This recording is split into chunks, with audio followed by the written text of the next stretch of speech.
Hello, Internet. So I've been wanting to make this YouTube video for a while, and I just haven't done it because I'm lazy and tired and busy and hungry and sleepy and etc. In honor of Leap of Faith coming out on Broadway, which I just heard was awful, but I'm gonna go see it anyway because I bet it's not, because it's Rel Esparza and Alan Menken.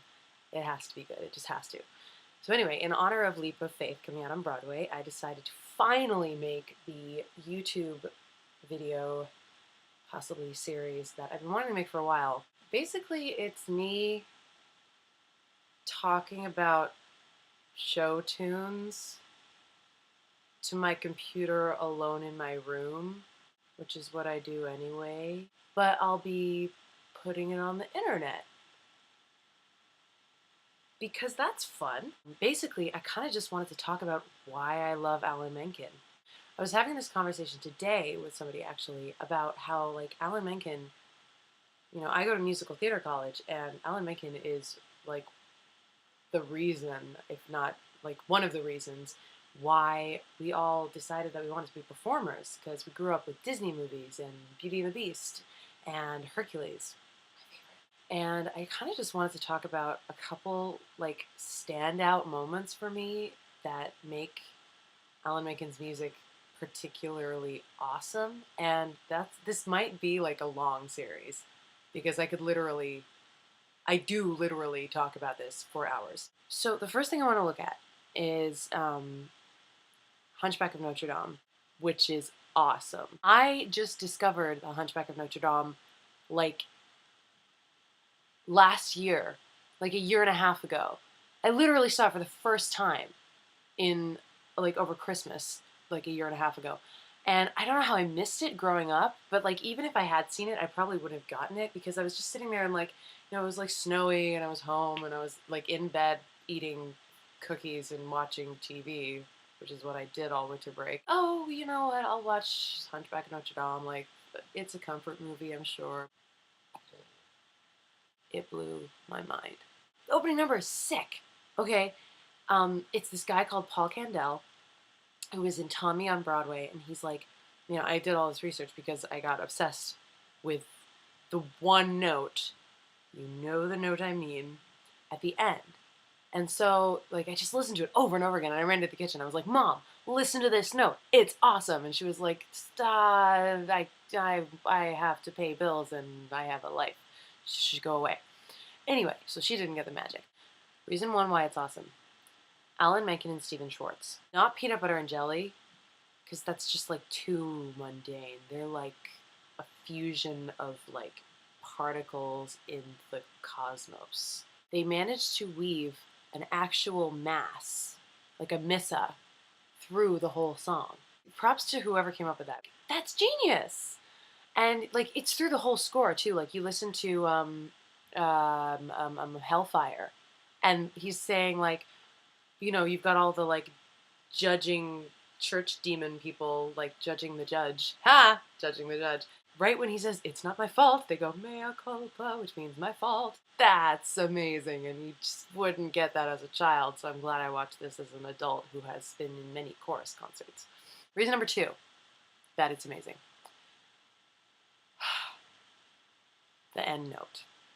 And this is amazing for two sub-reasons. One, the obvious one, Paul Candell belting his damn face off. I don't even know how he hits that thing. Like, it's insane. It's insane, and the lead up to it is insane. First of all, I think that, like, the lyric is genius, and, like, the wind around. So it's, like, the gypsy talking to the kids and, like, telling the story, and you get really into the story with him narrating, and then all of a sudden, like, at the end, it, like, winds back to, now here's the moral of the story, and he says, now here is a riddle to guess if you can sing the bells of Notre Dame. Who is the monster and who is the man? That's really clever. That's the moral of the story.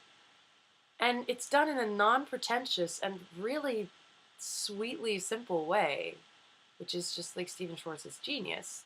Thing I noticed in the recording of it, like on the soundtrack, you can't even hear the note. It just like stops. Like it gets drowned out by the chorus, I guess. But in the YouTube video, which I am going to play in a minute. You can hear it like really clearly, but in the recording you can't. But you can hear subreason 2, why the end note is awesome, and that is because there is a soprano in the choir who was just screaming her freaking head off, but she's like really good. So I'm gonna play the very end, just the very end, both the recording and the YouTube video version. I don't know why they're different, but they are. So, okay, YouTube video version first to hear Paul Candell hit his crazy, awesome note. Who is the monster and who is the man? Sing the bells, bells, bells, bells, bells, bells,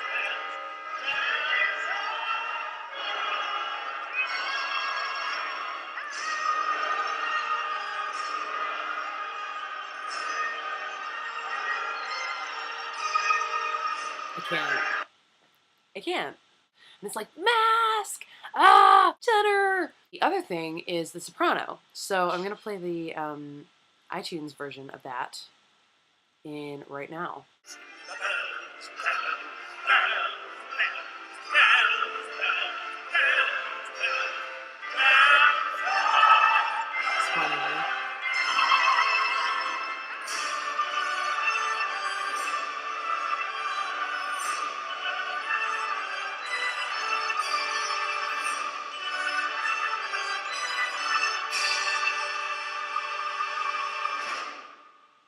Did you hear her? Like, she's...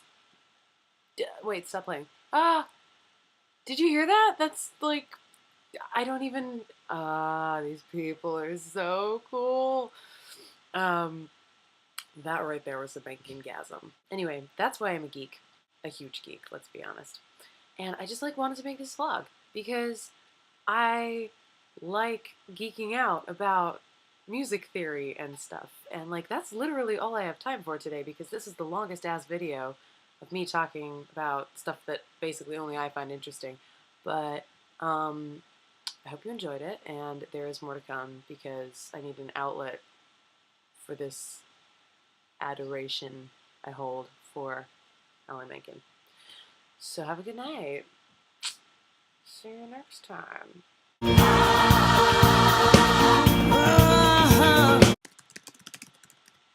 Looking up YouTube videos for a vlog about other YouTube videos.